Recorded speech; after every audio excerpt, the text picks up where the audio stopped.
Nah, tadi sudah sama-sama kita ketahui bahwa Indonesia memiliki berbagai macam budaya, beragam suku, beragam bahasa daerah, beragam alat musik daerah, dan juga macam-macam agama. Apa itu agama? Pengertian agama menurut Kamus Besar Bahasa Indonesia adalah sistem yang mengatur tata keimanan atau kepercayaan dan peribadatan kepada Tuhan Yang Maha Kuasa serta tata kaidah atau aturan yang berhubungan dengan pergaulan manusia dan manusia serta lingkungannya. Ada berapa agama di Indonesia? Betul, ada 6. Ada agama Islam, yaitu kita semuanya. Ada agama Kristen Protestan, Kristen Katolik, Hindu, Buddha, serta Konghucu. Nah, masing-masing dari agama yang ada di Indonesia memiliki kepercayaan masing-masing dan cara beribadah yang masing-masing. Begitupun juga tempat peribadatannya. Islam beribadah di masjid, Hindu beribadah di pura, Protestan dan Kristen Katolik beribadah di gereja, Buddha beribadah di wihara, serta Konghucu beribadah di kelenteng.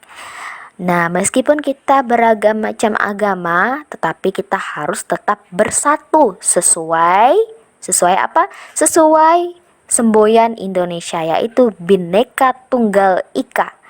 Artinya berbeda-beda tetapi tetap satu jua. Ustazah harapkan kalian sudah hafal ya semboyan Indonesia dan juga artinya, yaitu Bhinneka Tunggal Ika, artinya berbeda-beda tetapi tetap satu jua. Nah, selain dari agama tadi, di Indonesia juga terdiri dari berbagai macam bahasa daerah. Apa itu bahasa daerah? Dalam Kamus Besar Bahasa Indonesia, arti dari bahasa daerah adalah bahasa yang lazim atau umum digunakan di suatu daerah. Seperti di Ketapang, bahasa yang kita gunakan di Ketapang adalah bahasa Melayu Ketapang. Ada macam-macam lagi banyak bahasa yang lain, yaitu bahasa Tengger, bahasa Betawi, bahasa Baduy, bahasa Sunda, dan bahasa yang lain. Nah, meskipun kita memiliki berbagai macam bahasa di setiap daerah, kita disatukan dengan bahasa nasional, yaitu bahasa Indonesia. Dan khusus untuk internasional atau bahasa internasionalnya yang bisa kalian gunakan yaitu bahasa Inggris. Bagaimana di tempat yang lain Ustazah, misalnya di Korea atau di Amerika? Mereka bahasanya macam-macam juga tidak? Iya, mereka juga bahasanya bermacam-macam. Jadi bahasa itu banyak sekali ya soleh-solehah. Nah, sekarang kita membahas tentang budaya. Tadi Ustazah sudah jelaskan secara singkat. Budaya adalah suatu cara hidup yang berkembang dan dimiliki bersama oleh sekelompok orang serta diwariskan dari generasi ke generasi. Dipecah lagi menjadi kebudayaan daerah. Kebudayaan daerah merupakan kesenian tradisional yang dimiliki oleh setiap daerah maupun suku yang ada di Indonesia. Jadi soleh-soleha, setiap suku ataupun setiap daerah punya budaya masing-masing. Macam contoh budaya daerah ada rumah adat, tarian daerahnya, pakaian daerahnya, serta upacara adatnya. Jadi bisa saja berbeda budaya yang ada di Ketapang dengan budaya yang ada di Pontianak. Begitu pula budaya yang ada di Jakarta pasti berbeda juga dengan budaya yang ada di Ketapang.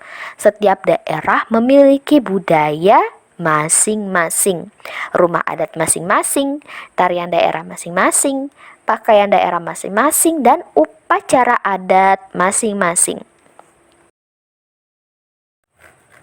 Berikut ini ada gambar alat musik daerah. Ada kecapi yang berasal dari Jawa Barat, dimainkan dengan cara dipetik. Ada angklung, berasal dari Jawa Barat juga, dimainkan dengan cara digoyangkan. Ada alat musik saluang, berasal dari Sumatera Barat, dimainkan dengan cara ditiup, hampir seperti seruling.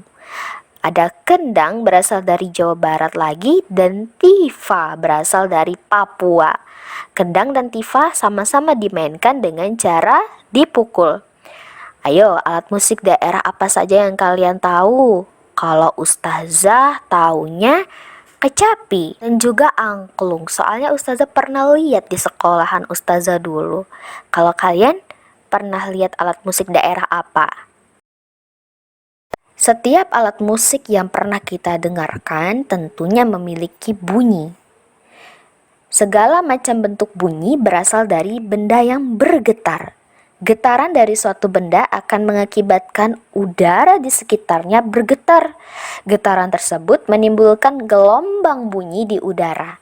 Benda-benda yang bergetar dan menghasilkan bunyi disebut sumber bunyi. Bunyi dapat merambat melalui benda padat, cair, dan gas, akan tetapi bunyi tidak dapat merambat pada ruang hampa. Apa itu ruang hampa? Ruang hampa adalah ruang di mana di dalam ruang tersebut tidak ada sama sekali udara, tidak ada sama sekali air, dan tidak ada sama sekali benda padat. Artinya kosong, sehingga tekanan udaranya lebih rendah berbanding tekanan atmosfer. Contohnya seperti di mana, Ustazah? Contohnya seperti di luar angkasa. Selain di luar angkasa, contohnya tempat yang tertutup rapat sekali. Jadi, astronot tidak bisa mendengar apa-apa di luar angkasa. Iya, karena di sana tidak ada udara. Kita tidak bisa mendengar suara. Suara merupakan getaran di udara. Kalau tidak ada udara yang merambatkan getaran, maka suaranya tidak terdengar. Bagaimana astronot bercakap-cakap? Mereka bercakap-cakap dengan leluasa di dalam pesawat antariksa. Namun ketika sudah di luar angkasa atau di luar dari pesawat antariksa, mereka tidak bisa bercakap-cakap dengan leluasa. Karena tidak ada materi yang bisa merambatkan bunyi. Jadi, bunyi bisa terdengar jika di dalam suatu ruangan terdapat materi, benda cair, benda padat, dan gas, atau terdapat udara. Bunyi tidak bisa didengar pada ruang hampa seperti luar angkasa. Alhamdulillah, soleh-soleha, kita berada di penghujung pembelajaran. Coba kita ingat kembali kita sudah belajar apa di kelas 4 pertama ini. Kita sudah belajar tentang cara mencari gagasan pokok dan gagasan pendukung. Serta kita tadi telah membaca teks dari Pawai Budaya.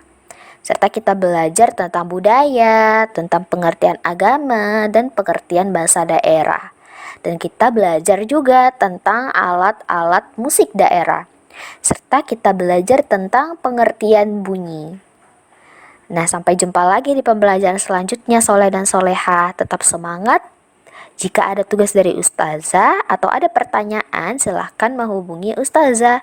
Dan jika ada PR, jangan lupa dikerjakan ya. Sampai jumpa lagi. Wassalamualaikum warahmatullahi wabarakatuh.